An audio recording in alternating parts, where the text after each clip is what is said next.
तर नमस्कार मंडळी, स्वागत आहे तुम्हा सर्वांचं. उत्सव जरीमरी तिसाई आईचा आणि सोहळा महाराष्ट्राच्या सर्वात मोठ्या मानाच्या पालखीचा.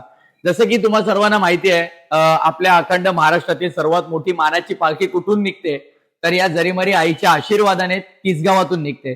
तर दादा आपल्या सोबत आहेत, शंकरदादा पाटील, तिसगावाचे पोलीस पाटील आहेत. दादा काय सांगाल आपल्या आईबद्दल आणि आपल्या या महाराष्ट्रातील सर्वात मोठ्या मानाच्या पालखीबद्दल? कारण आज आपल्या तिसगाववाल्यांसाठी अभिमानाची गोष्ट आहे की आज अखंड महाराष्ट्रभरातून एकविराई देवस्थानाकडे जाणारी सगळ्यात मोठी पालखी कुठून निघते, तर आपल्या गावाचं नाव सगळ्यात पुढे येतं, तिसगावातून निघते. या गोष्टीचा तुम्हाला किती अभिमान वाटतो आणि काय सांगाल?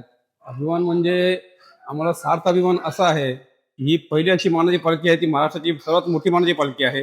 ह्या पालखीला जवळजवळ 14 वर्ष आहे. 14 वर्षापूर्वी ही पालखी सुरुवात झालेली. काही अंशाने पालखीचं असं होतं की सुरुवातीला जर मोजकीच लोक होती, पण नंतर आता व्याप असा वाढलाय की जवळजवळ 5,000 पदयात्री या पालखीत चालतायत. त्याचा आम्हाला सार्थ अभिमान आहे. काय सांगाल, आपल्या जरीमरी आईचा साक्षात्कार झालाय, ते भाविक भक्त इतक्या मोठ्या संख्येने येतात. आई जरीमरीच्या आशीर्वादाने, एकविरा आईच्या आशीर्वादाने आपण इथून पालखी सोहळा पुढे जातो. पण बऱ्याचशा भाविक भक्तांना जरीमरी आईचा साक्षात्कार कसा झाला, काय तिची प्रतिमा आहे हे माहित नाहीये, पण तुम्ही काय थोडक्यात माहिती द्याल?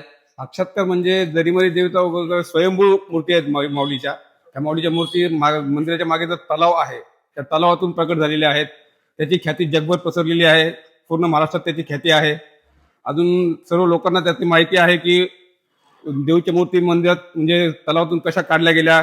गणा नावाचा भगवत होता, त्यांना साक्षात्कार झाला. त्या साक्षात्काराने पूर्ण गावात त्यांनी एक बैठक बोलवली. त्या बैठकीतून निर्णय घेण्यात आला. असं करून करून माऊलीचा महिमा वाढत गेलेला आहे. तर ही थोडक्यात माहिती आपल्या जरीमरी मातेची आपल्यापर्यंत पोहोचवली गेली. दादांचं मनापासून आभार. आपण खरं तर आपली छोटीशी बाईट इथे आम्हाला दिली.